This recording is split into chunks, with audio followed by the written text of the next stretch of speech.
বর্তমান সময়ে বিশ্বের মধ্যে ক্রিকেটে রাজত্ব করছে টি-20-র দিক থেকে ইন্ডিয়া, তাদের উপরে কেউ নাই।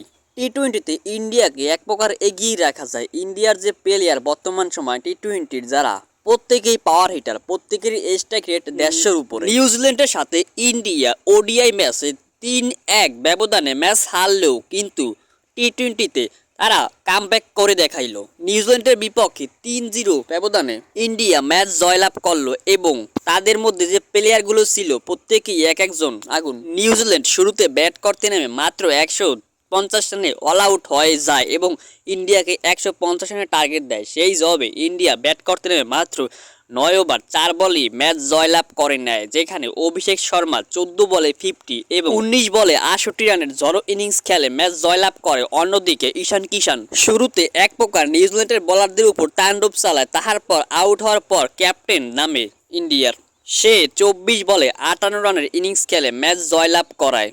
এই মুহূর্তে বলা যায় এক প্রকার ইন্ডিয়ায় টি-20কে রাজত্ব করছে, কারণ তাদের উপরে কোনো কেউ পারতেছে না বর্তমান সময় টি-20-র বিশ্বের সেরা তারাই বর্তমানে।